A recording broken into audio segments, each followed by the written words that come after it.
Hello दोस्तों, कैसे हो आप सब। Welcome back to job university में प्रकाश। बैंक ऑफ इंडिया में क्रेडिट ऑफिसर के पोस्ट के लिए टोटल 350 वैकेंसीज रिलीज की गई है। तो चलिए यहाँ डिटेल में बात करते हैं बैंक ऑफ इंडिया में क्रेडिट ऑफिसर के पोस्ट में ज्वाइन करने की सिलेक्शन की प्रोसेस क्या होती है। साथ ही साथ बात करेंगे आपकी इन हैंड सैलरी क्या रहती है ज्वाइनिंग के बाद, एंड क्या क्या पर्क्स एंड अलाउंसेस, क्या क्या बेनिफिट्स आपको मिलते हैं। और इसके अलावा जो एक बहुत बड़ी कन्फ्यूजन रहती है कैंडिडेट्स को कि यहाँ ज्वाइन करने के बाद क्रेडिट ऑफिसर की एक्चुअल में जॉब प्रोफाइल क्या रहती है, ड्यूटी एंड रिस्पॉन्सिबिलिटीज़ क्या रहती है, तो उसके ऊपर भी इस वीडियो में हम बात करेंगे।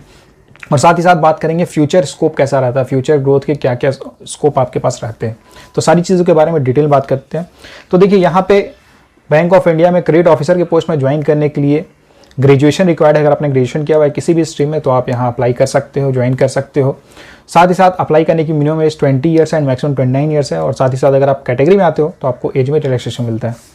सिलेक्शन प्रोसेस की बात करें तो यहाँ आपको एक सिंगल ऑनलाइन टेस्ट देना होगा। ऑनलाइन टेस्ट देने के बाद आपको group discussion and personal interview के लिए कॉल किया जाता है। ऑनलाइन एग्जाम की बात कर लेते हैं तो ऑनलाइन एग्जाम में objective as well as descriptive test दोनों होता है एंड दोनों आपको सेम डे में ही देने होते हैं। ऑब्जेक्टिव टेस्ट में टोटल 155 क्वेश्चंस पूछे जाते हैं, 200 मार्क्स का टेस्ट होता है। एंड ये ऑब्जेक्टिव टेस्ट जो होता है ये 3 आवर्स का एग्जाम होता है। इसके बाद आपको डिस्क्रिप्टिव टेस्ट देना होता है। डिस्क्रिप्टिव टेस्ट 30 मिनट्स का एग्जाम होता है। लेकिन जो डिस्क्रिप्टिव टेस्ट होता है ये कंप्लीटली क्वालिफाइंग इन नेचर रहता है, यानी कि आपको डिस्क्रिप्टिव टेस्ट में जो मिनिमम क्वालिफाइंग मार्क्स होता है बस वही स्कोर करना होता है। ऑब्जेक्टिव टेस्ट में अगर अलग अलग सेक्शंस की बात करें तो इंग्लिश से 35 क्वेश्चंस पूछे जाएंगे, मैक्सिमम मार्क्स 40 रहेगा। इसके लिए आपको 40 मिनट्स का टाइम मिलेगा, यानी कि यहाँ सेक्शनल टाइमिंग भी रहती है। रीजनिंग एंड कंप्यूटर एप्टीट्यूड से 45 क्वेश्चंस पूछे जाएंगे, मैक्सिमम मार्क्स 60 रहेगा। इसके लिए आपको 60 मिनट्स का टाइम मिलेगा। General economy and banking awareness से 40 क्वेश्चंस पूछे जाएंगे, मैक्सिमम मार्क्स 40 रहेगा। इसके लिए आपको 35 मिनट्स का टाइम मिलेगा। और साथ ही साथ डेटा एनालिसिस एंड इंटरप्रिटेशन से 35 क्वेश्चंस पूछेंगे, मैक्सिमम मार्क्स 60 रहेगा एंड इसके लिए आपको 45 मिनट्स का टाइम मिलेगा। तो यहाँ जो ऑब्जेक्टिव टेस्ट होगी इसमें 155 क्वेश्चंस पूछेंगे और साथ ही साथ यहाँ 1/4 नेगेटिव मार्किंग भी रहने वाली है। डिस्क्रिप्टिव टेस्ट की बात करें तो ये इंग्लिश की टेस्ट होगी, जिसमें आपको इंग्लिश में letter writing and essay writing लिखना होता है, एसे लिखना होता है। 25 मार्क्स का आपका टेस्ट होता है। इसके लिए आपको 35 मिनट्स का टाइम मिलता है। और जैसा कि मैंने आपको ऑलरेडी बताया, इंग्लिश की ये जो डिस्क्रिप्टिव टेस्ट होगी ये क्वालिफाइंग इन नेचर रहती है। और ऑनलाइन टेस्ट में आप जो भी मार्क्स स्कोर करोगे उसके बेसिस पे आपको इंटरव्यू एंड ग्रुप डिस्कशन के लिए कॉल किया जाता है। इंटरव्यू 60 मार्क्स का होता है एंड ग्रुप डिस्कशन यानी जीडी 40 मार्क्स का होता है। Final selection online exam plus interview plus GD में आप जो भी मार्क्स स्कोर करते हो उसके बेसिस पे होगा। तो अगर आप ऑनलाइन एग्जाम में ज़्यादा मार्क्स स्कोर करते हो तो आपके सिलेक्शन के चांसेस ज़्यादा रहेंगे। प्रिपरेशन स्ट्रैटेजी की बात करते हैं। देखिए, अगर आप ऑलरेडी बैंकिंग एग्जाम्स की प्रिपरेशन कर रहे हो तो जितने भी यहाँ पे सेक्शंस मैंने आपको बताए हैं ऑनलाइन एग्जाम में, ये सारे आप ऑलरेडी प्रिपेयर कर रहे होगे। बस यहाँ पे इंपॉर्टेंट ये रहेगा कि आपको ज़्यादा से ज़्यादा प्रैक्टिस करना है। एंड ये जो एग्जाम पैटर्न है इसी पैटर्न के ऊपर आपको ज़्यादा से ज़्यादा प्रैक्टिस करनी होगी। तो इसके लिए आप कोई मॉक टेस्ट ले सकते हो। मैं आपको रिकमेंड करूँगा ओली बोर्ड की मॉक टेस्ट आप ले सकते हो। उसके लिंक मैं डिस्क्रिप्शन बॉक्स में डाल दे रहा हूँ। लगभग 5 मॉक टेस्ट अवेलेबल है bank of India credit officer के पोस्ट के लिए एंड ये एग्जैक्ट पैटर्न के ऊपर है, तो यहाँ से आप प्रैक्टिस कर सकते हो। लिंक आपको डिस्क्रिप्शन बॉक्स में मिल जाएगी। अब बात करते हैं क्रेडिट ऑफिसर के पोस्ट में ज्वाइन करने के बाद आपकी सैलरी क्या रहती है। तो जैसा कि ऑलरेडी नोटिफिकेशन में मेंशन्ड है, यहाँ आपकी बेसिक पे 36,000 रहेगी, लेकिन इसके अलावा आपको डीए, एचआरए एंड और भी अदर अलाउंसेस मिलते हैं। तो आपकी मंथली इन हैंड सैलरी 50 से 55,000 रहती है। इसके अलावा भी बहुत सारे आपको monthly, annually perks and allowances वगैरह मिलते हैं। यानी कि बैंक ऑफ इंडिया में जो प्रोबेशनरी ऑफिसर की जो जॉब रहती है उसमें उनकी जो सैलरी रहती है एग्जैक्टली वही सैलरी आपको यहाँ मिलती है। Same salary, perks and allowances वगैरह आपको यहाँ पे मिलेंगे। अब बात करते हैं बैंक ऑफ इंडिया में क्रेडिट ऑफिसर की जॉब प्रोफाइल क्या रहती है और साथ ही साथ ड्यूटी एंड रिस्पॉन्सिबिलिटीज़ क्या क्या रहती है। तो बैंक ऑफ इंडिया में क्रेडिट ऑफिसर के पोस्ट में ज्वाइन करने के बाद आपकी डायरेक्टली पोस्टिंग क्रेडिट सेक्शन में होती है और आपकी ज्वाइनिंग किसी बिग ब्रांच में, बड़े ब्रांच में भी हो सकती है या फिर किसी रीजनल ऑफिस में भी हो सकती है।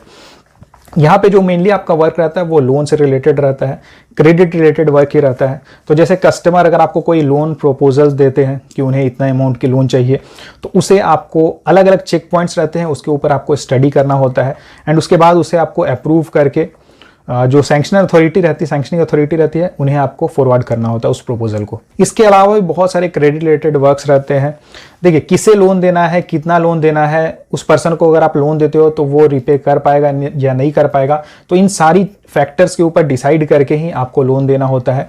और साथ ही साथ यहाँ पे जो बैंक में एक चेकलिस्ट रहती है, प्रॉपर चेकलिस्ट रहती है। उन चेकलिस्ट में अगर सारे चेक्स अगर होते हैं, सारे पॉइंट्स मीट करते हैं तो ही आप उन्हें लोन दे सकते हो, अदरवाइज उनकी लोन प्रपोजल आप रिजेक्ट भी कर सकते हो।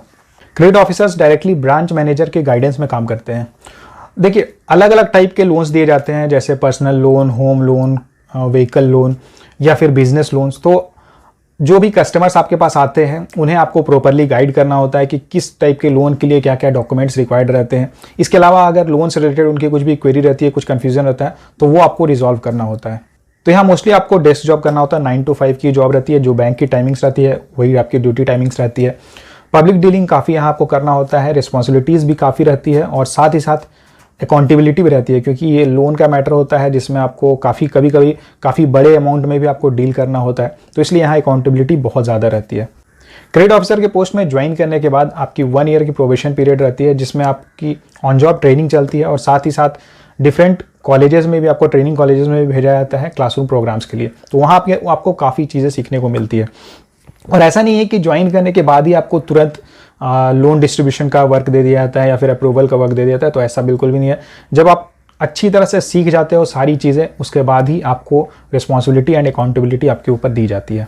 फ्यूचर एंड करियर अपॉर्चुनिटीज़ की बात करते हैं तो यहाँ पे आपको टाइमली प्रमोशंस मिलते हैं और साथ ही साथ यहाँ पे जो इंटरनल डिपार्टमेंटल एग्जाम्स रहते हैं वो आप दे सकते हो। मैनेजर, सीनियर मैनेजर या फिर जो चीफ मैनेजर के लिए जो एग्जाम्स होते हैं वो आप दे सकते हो। और कभी भी अगर आप जनरल बैंकिंग में आना चाहो तो आप स्विच कर सकते हो एग्जाम देकर। फॉरेन पोस्टिंग के रिगार्डिंग भी बहुत सारे कैंडिडेट का सवाल रहता है, तो यहाँ अगर आपका वर्क अच्छा रहता है, अगर आप अच्छे से वर्क करते हो, आपको प्रॉपर अप्रेजल्स मिलते हैं, तो आपको फॉरेन पोस्टिंग के लिए भी कंसिडर किया जा सकता है। तो बैंक ऑफ इंडिया की तरफ से एक काफ़ी अच्छी अपॉर्चुनिटी आपके लिए निकली हुई है। क्रेडिट ऑफिसर के पोस्ट के लिए 350 वैकेंसीज निकली हुई है। तो अगर आप इस जॉब में इंटरेस्टेड हो तो अप्लाई ज़रूर करना। साथ ही साथ अगर आप एग्जाम के लिए सीरियस हो, अगर आप अच्छे से प्रिपरेशन कर रहे हो, तो मॉक टेस्ट ज़रूर देना। मॉक टेस्ट के लिंक मैं डिस्क्रिप्शन बॉक्स में डाल दे रहा हूँ, आप वहाँ जाके मॉक टेस्ट दे सकते हो। और बैंक ऑफ इंडिया की जॉब से related, bank of India credit officer की जॉब से रिलेटेड आपकी कोई भी क्वेरी रहती है, कुछ भी कन्फ्यूजन रहता है, तो आप मुझे कमेंट करके पूछ सकते हो। Thank you.